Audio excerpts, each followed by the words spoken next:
स्वागत है आपका चर्चा में। आज हम बात करेंगे एक बेहद खास विषय पर जो है जुड़ा हुआ अष्टलक्ष्मी महोत्सव से और सरकार की पूर्वोत्तर के प्रति विकास की प्रतिबद्धता से। प्रधानमंत्री नरेंद्र मोदी ने शुक्रवार को दिल्ली के भारत मंडपम में 3 दिवसीय अष्टलक्ष्मी महोत्सव का उद्घाटन किया। महोत्सव को लेकर पीएम मोदी ने कहा कि अष्टलक्ष्मी महोत्सव पूर्वोत्तर के राज्यों की जीवंत संस्कृति का प्रतीक है।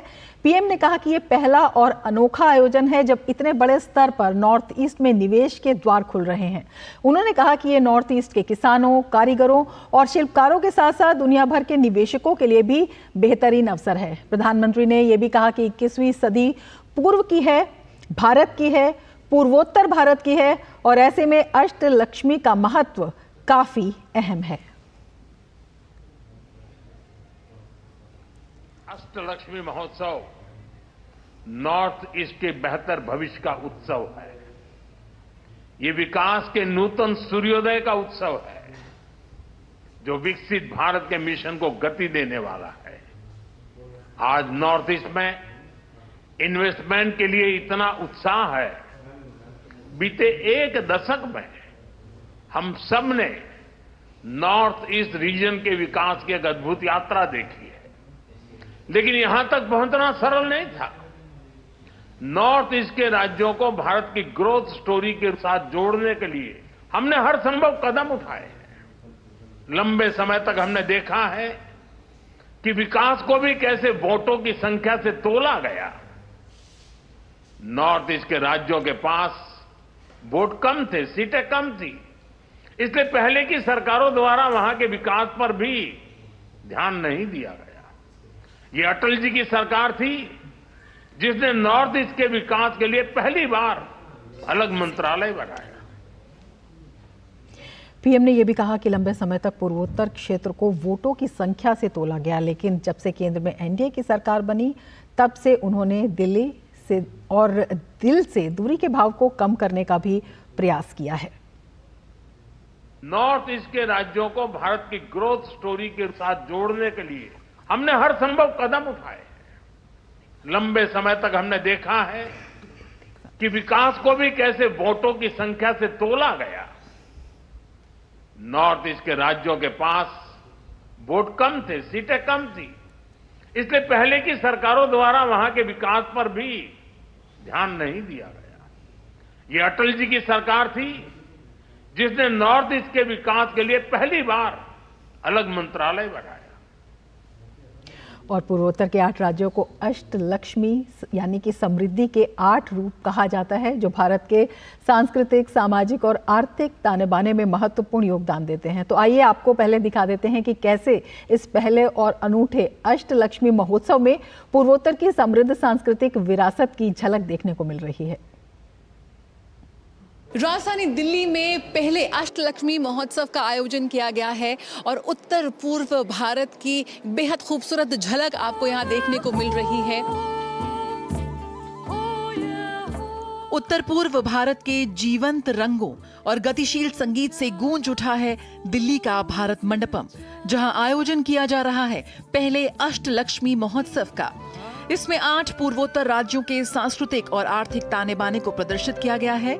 3 दिवसीय महोत्सव क्षेत्र के जीवंत कपड़ा उद्योग, कारीगरी और जीआई उत्पादों को प्रदर्शित करने के लिए एक अभूतपूर्व मंच प्रदान कर रहा है। इंडिया में बहुत सारी ऐसी जीआई प्रोडक्ट तो हैं, बट वो फाइल्ड हैं या भी रजिस्टर नहीं हुए। रजिस्टर करने से क्या होता है, उसका वैल्यू बढ़ता है, उसका देश और प्रदेश दोनों में वैल्यू बढ़ता है। उसके वैल्यू बढ़ने से क्या होता है, जो लोग काम करते हैं उनके इनकम में बढ़ोतरी होती है। ये कार्यक्रम पूर्वोत्तर के कारीगरों और खरीदारों के बीच दीर्घकालिक व्यापारिक संबंधों को बढ़ावा दे रहा है। ये निवेशकों को कपड़ा, हस्तशिल्प, कृषि और पर्यटन में निवेश के अवसरों पर चर्चा करने के लिए सरकारी प्रतिनिधियों और उद्यमियों से मिलने का अवसर प्रदान कर रहा है। ये जो स्टॉल देख रहे हैं आप, ये हैंड ब्लॉक प्रिंटर है, ये फैब्रिक एरी है और जो मोटिव्स है वो हमारा असमीज ट्रेडिशनल मोटिव्स है। एंड हमारा main motive to promote Eri and the designs of our North East. ये मैनस्क्रिप्ट पेंटिंग बोलते हैं असम का, तो ये ट्रेडिशनल कलर से किया जाता है इस पेंटिंग को, और ये आपका पैर की छाल में किया जाता है।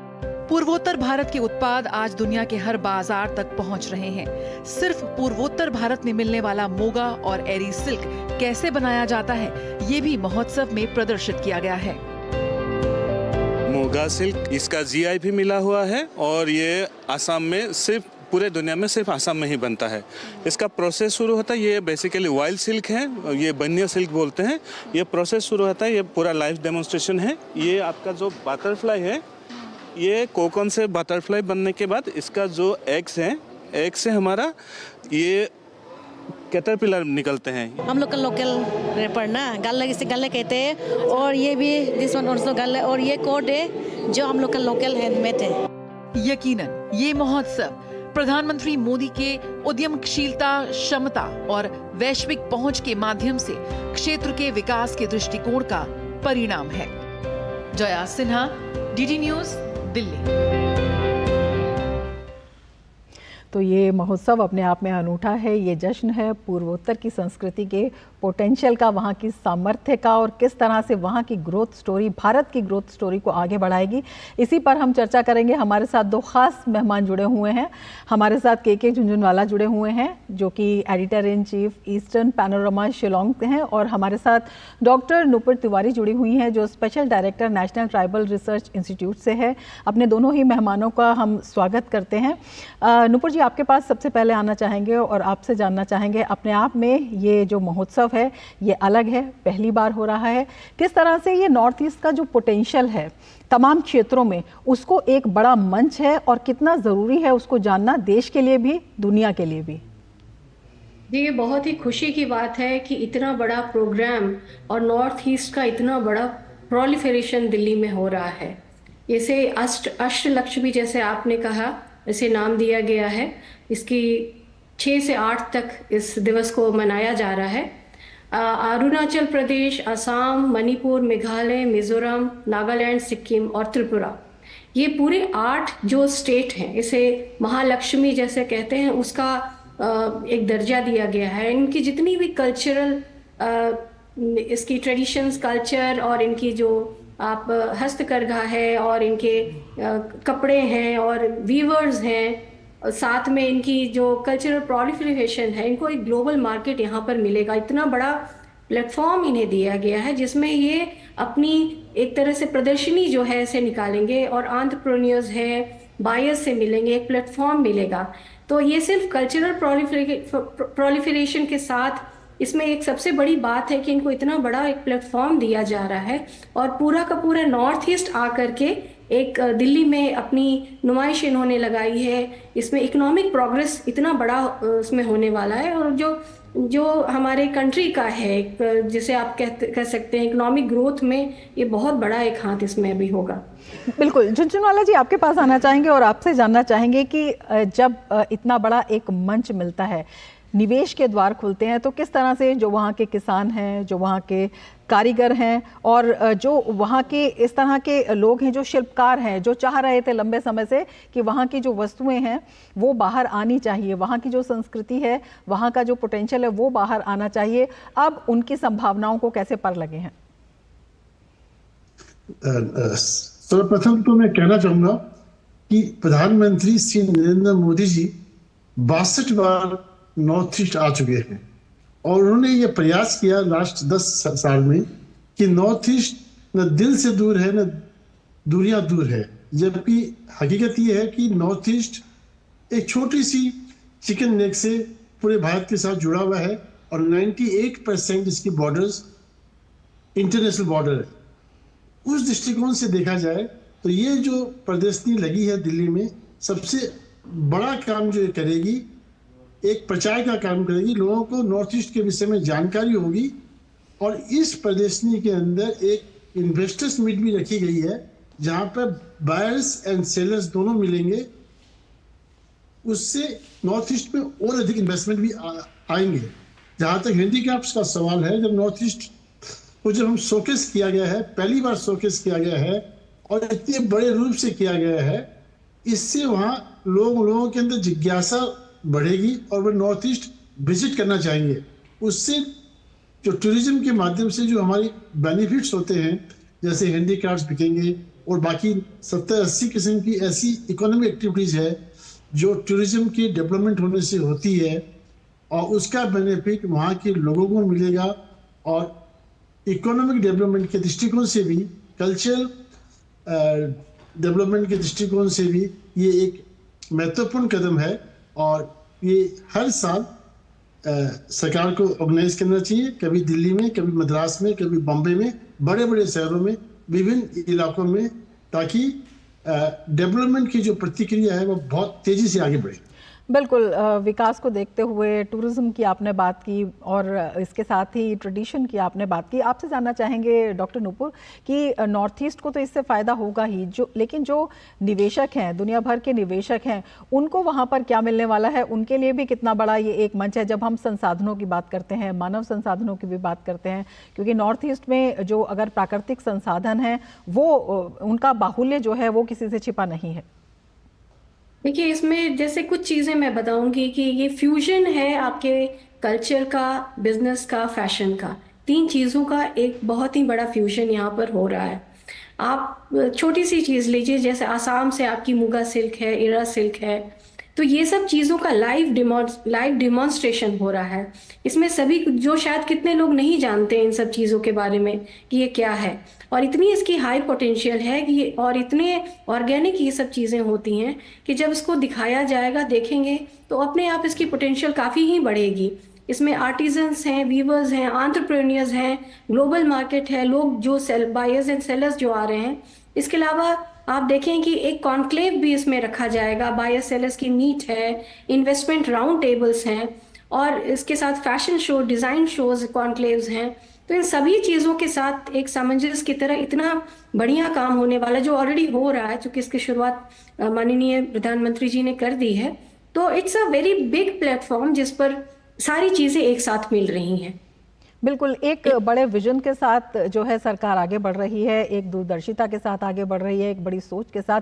झुनझुनवाला जी, आपके पास आना चाहेंगे, आपसे जानना चाहेंगे, नॉर्थ ईस्ट का जो पोटेंशियल है वो लंबे समय तक उपेक्षित क्यों रहा? क्यों किसी का ध्यान जो है इस तरफ नहीं गया? और जिस तरह से प्रधानमंत्री ने कहा कि जो एक वोटों की तरह जो है, वोटों की नज़रिए से नॉर्थ ईस्ट को तोला जाता था, इस वजह से इतने लंबे समय तक नॉर्थ ईस्ट को बहुत परेशानियां झेलनी पड़ी। कितना आपको लगता है कि अब इस चीज़ को समझा गया है और इस पर काम भी हो रहा है? आपसे बात करेंगे इसी पर, लेकिन ले लेते हैं एक ब्रेक। आप बने रहिए डीडी न्यूज़ के साथ।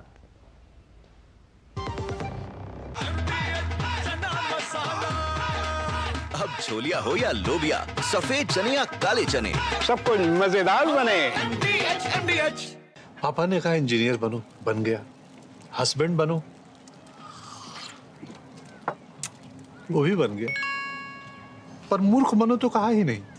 देखिए, नकली पेमेंट का एसएमएस, कहते हैं पापा का उधार लौटा रहे हैं, फिर बोलेंगे गलती से ज्यादा पैसे भेज दिए, बेटे बाकी के पैसे वापस कर दो। आज्ञाकारी बेटा हूं, मूर्ख नहीं हूं। याद रहे, यूपीआई सेफ है, मगर कोई ऐसे बेवकूफ बनाए तो कहो मैं मूर्ख नहीं हूं। सुनो, एक अच्छी इंश्योरेंस पॉलिसी एआई से पूछते हैं। एक ऐसी पॉलिसी जिसमें प्रीमियम पेमेंट हो लिमिटेड, पर इनकम आती रहे लाइफ टाइम। LIC का जीवन उत्सव। एक ऐसी पॉलिसी जो दे होल लाइफ इंश्योरेंस कवर भी। LIC का जीवन उत्सव। वाह, चलो तो LIC की जीवन उत्सव पॉलिसी ही लेते हैं। मैं भी तुमसे यही कह रही थी, LIC का जीवन उत्सव। लाइफ टाइम सेलिब्रेशन मनाइए LIC के जीवन उत्सव के साथ, फ्यूचर सेट है। जब धरती चीर कर निकलता है लोहे का पत्थर और मिलता है मोंगिया के जोश से, फिर तपता है, पिघलता है और बनता है फौलाद। अब होता है सरिया सारी खूबियों के साथ। मोंगिया स्टील, मजबूत देश का मजबूत सरिया। MDH का किचन किंग किचन में हो तो हम सब कुछ बना सकते हैं। बैंगन का भरता, आलू गोभी, भिंडी मसाला और भी बहुत कुछ। MDH। ब्रेक के बाद फिर से आपका स्वागत है हमारे इस खास कार्यक्रम में, और हमारे साथ 2 खास मेहमान जुड़े हुए हैं। हम बात कर रहे हैं पूर्वोत्तर की प्रगति और केंद्र सरकार के कदमों की, और इसी में किस तरह से अष्टलक्ष्मी महोत्सव एक बड़ा कदम है। झुनझुनवाला जी, आपके पास आना चाहेंगे। और ब्रेक से पहले हम बात कर रहे थे कि नॉर्थ ईस्ट को जो लंबे समय से इग्नोर किया गया, पूर्व की सरकारों ने, तो उसमें किस तरह से ये जो वोट बैंक की राजनीति या वोटों से तोलना कि कम वोट हैं तो विकास के काम कम किए जाएं, ये इसका कितना असर पड़ा वहां के विकास पर? देखिए, नॉर्थ ईस्ट को जो बहुत लंबे समय तक इस पर ध्यान नहीं दिया गया, क्योंकि पॉलिटिकली यहाँ ओनली 24 सीट्स है लोकसभा में मेंबर पार्लियामेंट जी, इसलिए जो जगह पॉलिटिकली स्ट्रांग नहीं होती है वहाँ ध्यान कम दिया जाता है। परंतु इसके विपरीत भी एक बहुत बड़ा विषय जो था नॉर्थ ईस्ट में, जिसकी वजह से विकास की प्रतिक्रिया बहुत कमजोर रही, वह थी कनेक्टिविटी की प्रॉब्लम। हमारे पास सड़क नहीं थे, हवाई जहाज मार्ग नहीं थे, रेलवे मार्ग नहीं थे। प्रोजेक्ट्स स्टार्ट किए गए पर बहुत सारे प्रोजेक्ट जो स्टार्ट हुए थे इनकम्प्लीट पड़े हुए थे। लास्ट 10 साल में भारत सरकार की मेहनत से, मोदी जी के दूरदर्शिता से आज बहुत सारे बड़े बड़े प्रोजेक्ट्स हमारे कंप्लीट हो चुके हैं। आज हिंदुस्तान की सबसे बड़ी road bridge Bhupen Hazarika bridge भी हमारे नॉर्थ ईस्ट में है। और ऐसी ऐसी कनेक्टिविटी के जो कार्यक्रम हो रहे हैं और प्रोजेक्ट्स चल रहे हैं, जिससे कि 2028 तक यहाँ की कनेक्टिविटी जो बहुत ही खतरनाक थी, मतलब बहुत पुअर थी, वो ठीक होगी। उदाहरण के लिए एक जमाना था कि अगरतला से कलकत्ता जाने के लिए 3 दिन लगता था। आज अगरतला से कलकत्ता 6 घंटे में आप पहुंच सकते हैं, क्योंकि हमने जो हमारे ट्रेडिशनल रूट से पार्टीशन से पहले भाया बांग्लादेश उसका यूटिलाइज किया। अभी आज सिलचर से गुवाहाटी आने में लगभग 16-17 घंटे लगते हैं। अब नया रोड बनने की बात चल रही है, तो वह गुवाहाटी से सिलचर 4-5 घंटे के अंदर पहुंचेंगे, ऐसी व्यवस्था हो रही है। और इस तरह की जो विकास के कार्यक्रम है बड़े तेजी से 8 स्टेट के अंदर लिए जा रहे हैं, जिससे कनेक्टिविटी इंप्रूव हुई है। और कनेक्टिविटी इंप्रूव होने से अपने आप विकास बहुत तेजी से बढ़ रहा है। इसमें भी एक बहुत अच्छी बात किया है कि भारत सरकार ने ये नियम बनाया कि जो भी हमारे मंत्री महोदय होंगे वह नॉर्थ ईस्ट का दौरा करेंगे। जैसे कि आपने भी अभी दिखाया कि 700 बार भारत सरकार के जो मंत्री हैं, कैबिनेट के मंत्री जा चुके हैं जी, वह जा चुके हैं, तो उनको भी फर्स्ट हैंड इंफॉर्मेशन मिलता है। इससे एक वातावरण तैयार हुआ कि विकास होना चाहिए। आज मेघालय का अगर मैं बात करूं तो लास्ट 5 साल में इतना अधिक टूरिज्म में विकास हुआ है जिसकी आप कल्पना नहीं कर सकते। और जब विकास होता है तो जो लॉ एंड ऑर्डर प्रॉब्लम होती है वो अपने आप ठीक हो जाती है। बिल्कुल, इस पर भी बात करेंगे। नुपुर जी, आपके पास आना चाहेंगे और आपसे जानना चाहेंगे, जिस तरह से 700 के करीब जो हैं दौरे हो चुके हैं कैबिनेट के मंत्रियों के, प्रधानमंत्रियों खुद 70 बार से ज़्यादा जो है वहाँ पर जा चुके हैं, किस तरह से एक ये इमोशनल कनेक्ट भी है, क्योंकि वहाँ जाकर महसूस करना, लोगों को एहसास कराना कि सरकार आपके साथ यहाँ पर खड़ी हुई है, आपकी प्रॉब्लम्स को देख रही है, तो किस तरह से ये इंफ्रास्ट्रक्चरल कनेक्ट और इमोशनल कनेक्ट, जिसे कहते हैं इमोशन, इकोनॉमी और इकोलॉजी की त्रिवेणी, ये किस तरह से वहां पर विकास का एक नया माध्यम बन रही है? जी जरूर, बहुत ही अच्छी आपने बात करी, क्योंकि ये जो एक पूरा उत्सव मनाया जा रहा है ये सिर्फ एक इकोनॉमिक प्रोग्रेस या ग्रोथ या डेवलपमेंट के ही एक मद्देनजर नहीं है। आप इसको देखें तो इट इज ऑल्सो जो उन ऑनर कर रहे हैं उनकी डाइवर्सिटी एंड कल्चरल रिचनेस को, इतनी उनकी इमोशनली वो लोग अपने कल्चर से इतने अटैच्ड हैं और इसको इतनी ऊंची जगह इसको दी जाती है, उनके कल्चर को और उनके रिचनेस को। और ये सब सारी चीज़ों को यहाँ पर भी या इतनी बार विजिट की हैं सारे ऑनरेबल मिनिस्टर्स ने, तो इसको इस इमोशनल कनेक्ट को और बढ़ाने के लिए और इसको इज्जत देने के लिए भी इसको किया गया है। आप अगर इसकी आप देखें या बात करें तो अभी तक नॉर्थ ईस्ट जो है इसमें काफ़ी ट्रांसफॉर्मेटिव इम्पैक्ट्स हुए हैं और चेंजेस भी आए हैं। इस रीजन में आप काफ़ी ही पहले के तुलना में अभी काफ़ी ही इम्प्रूव्ड कनेक्टिविटी हो गई है, इंडस्ट्रियल ग्रोथ, जो ऑनगोइंग डेवलपमेंट काफ़ी सारे सेक्टर्स में जैसे ट्रांसपोर्ट, एनर्जी, डिजिटल इंफ्रास्ट्रक्चर, इन सब चीज़ों के कारण क्या है कि इनकी इकोनॉमिक ग्रोथ में या इनकी कनेक्टिविटी इतनी बढ़ गई है कि काफ़ी बड़ा ही एक योगदान रहेगा अभी के समय में। और विकसित भारत में इसको, ये पूरा नॉर्थ ईस्ट है, इसका काफ़ी ही बड़ा कंट्रीब्यूशन रहेगा। तो ये न्यू अपॉर्चुनिटी सिर्फ ट्रेड एंड बिजनेस की ही बात नहीं है, ये कल्चरल इनके एक काफ़ी इनको सम्मान देने वाली बात है कि इनकी इतनी रिच कल्चर है जिसको ये यहाँ दर्शाएंगे। और ये सब एक सैल्यूट है कि इतनी बढ़िया एक कनेक्टिविटी भी हो गई है, ताकि इतने सदूर इलाके से आकर के ये यहाँ पर दिल्ली में बिजनेस कर रहे हैं और ग्लोबल पार्टनर्स भी ये बने। और यही एक विश्वास और आत्मविश्वास भी पैदा करता है। इसी पर हम चर्चा आगे जारी रखेंगे, लेकिन उससे पहले ले लेते हैं एक ब्रेक। आप जुड़े रहिए डीडी न्यूज के साथ। बढ़िया है, प्राकृतिक हल्दी, मिर्ची, धनिया। नहीं, मिर्ची, धनिया, हल्दी, MDH। Market access, resources, infrastructure, skills. Rajasthan has it all with the vision of PM Narendra Modi and CM Bhajanlal Sharma. Explore endless opportunities at the Rising Rajasthan Global Investment Summit. Register today. जिंदगी की हर छोटी बड़ी जरूरत के लिए आप जो सपने सजाते हैं, बस उसी उम्मीद को तो हम सहारा लगाते हैं। SIP आपकी सेविंग्स को आपकी खातिर काम पर लगाएगी। आज ही अपनी पहली SIP की शुरुआत करें। अधिक जानकारी के लिए अपने वित्तीय सलाहकार से परामर्श करें। LIC म्यूचुअल फंड द्वारा निवेशक शिक्षा की एक पहल। म्यूचुअल फंड निवेश बाजार के जोखिम के अधीन है। योजना से संबंधित सभी दस्तावेजों को ध्यान से पढ़ें। मेरी पसंद, मेरी पसंद, मेरी पसंद, मेरी पसंद, हमारी पसंद, हम सबकी पसंद। मजबूत देश का मजबूत सरिया हो गया स्टील। गोल्डी मसाले के 100 ग्राम के स्पेशल पैक्स में फ्रेशनेस लॉक है। ऐसे गोल्डी मसाले जहां जाएं रिश्ते बनाएं। ब्रेक के बाद फिर से आपका स्वागत है हमारे इस खास कार्यक्रम में, और दो खास मेहमान हमारे साथ जुड़े हुए हैं। झुनझुनवाला जी, आपके पास आना चाहेंगे और आपसे जानना चाहेंगे, जिस तरह से आप बता रहे थे, लॉ एंड ऑर्डर की बात कर रहे थे पहले की, अगर हम बात करते हैं तो एक शांति जो थी वो भी एक बड़ा इशू थी नॉर्थ ईस्ट में। लेकिन अभी जब हम देखते हैं कि सरकार ने जो लगातार कदम उठाए हैं, विभिन्न शांति समझौते हुए हैं, जो स्टेट्स हैं उनके बॉर्डर एरियाज भी काफ़ी जो इश्यूज थे उनको जो है काबू करने का प्रयास किया भी गया है, किया भी जा रहा है। इसको किस तरह से देखते हैं, स्पेशली जब हम यूथ पर फोकस करते हैं, यूथ की बात करते हैं, उसके सामने उसका भविष्य रखते हैं?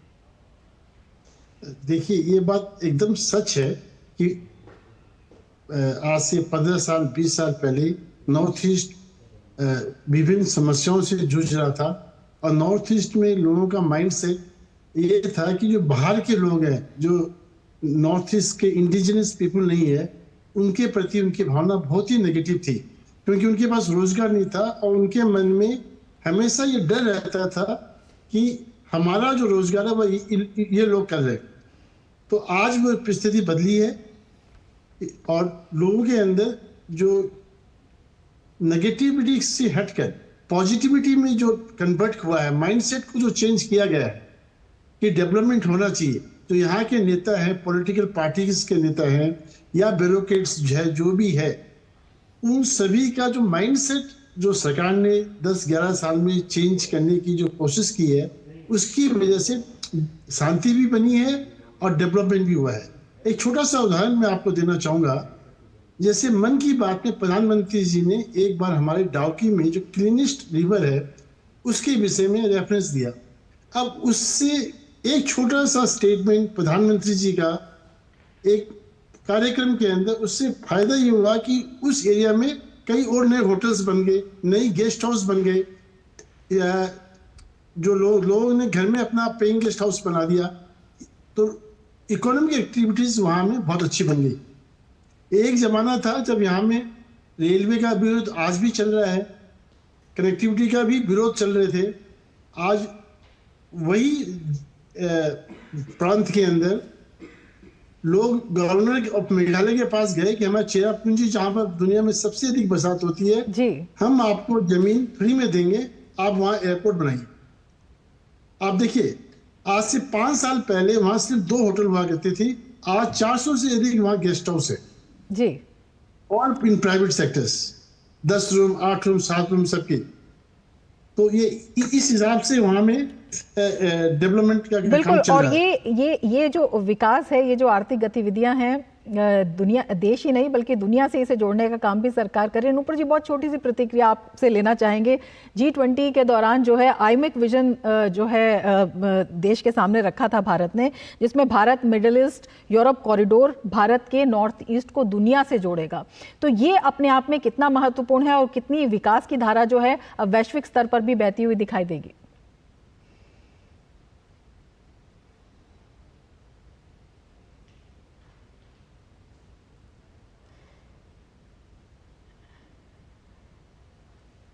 देखिए जी, इसमें जो आप जो बातें कर रही हैं बिल्कुल ही सही है। आप जैसे कि आप अभी इसमें ये अष्टलक्ष्मी के महोत्सव पर आप देखिए सारी चीज़ें जो इसमें हो रही हैं, यूथ की भी जो आप बात करी और अभी जो आपने बात करी, कितनी सारी इसमें टेक्निकल सेशंस हैं जिससे फोकस किया जा रहा है की डेवलपमेंट एरियाज़ पर। जैसे कि आप देखिए वुमेन लीडरशिप है, IT है, एनर्जी, हेल्थ केयर, और इसमें इन्वेस्टर्स राउंड टेबल्स हैं जिसमें काफ़ी सारी अपॉर्चुनिटीज़ को है एक्सप्लोर किया जाएगा। Handicraft, agriculture, tourism, buyer sellers meet हैं। इससे भी एक जो है ना प्रमोशन ऑफ बिजनेस कोलैबोरेशंस की बात करी है। डिज़ाइन कॉन्क्लेव डाला गया। विकास के अलग अलग अवसर हैं और बिजनेस प्रमोशन का भी एक बड़ा मंच है और सरकार लगातार इस दिशा में काम कर रही है। प्रधानमंत्री ने कहा भी था कि पिछले कुछ दशकों में पश्चिम का प्रभाव दिखाई देता था, लेकिन अब जो है पूर्व का प्रभाव दिखाई देगा और उसमें पूर्वोत्तर जो है अग्रणी रहने वाला है और देश को भी आगे बढ़ाने वाला है। बहुत शुक्रिया नूपुर जी आपका और झुनझुनवाला जी आपका हमारे इस कार्यक्रम से जुड़ने के लिए और इतनी महत्वपूर्ण जानकारी साझा करने के लिए। इसके साथ ही चर्चा में फिलहाल इतना ही। दीजिए इजाजत, नमस्कार।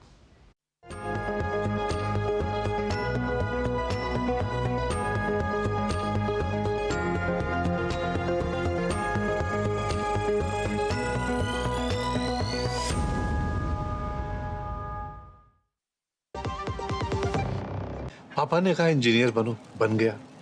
हस्बैंड बनो, वो भी बन गया। पर मूर्ख बनो तो कहा ही नहीं। देखिए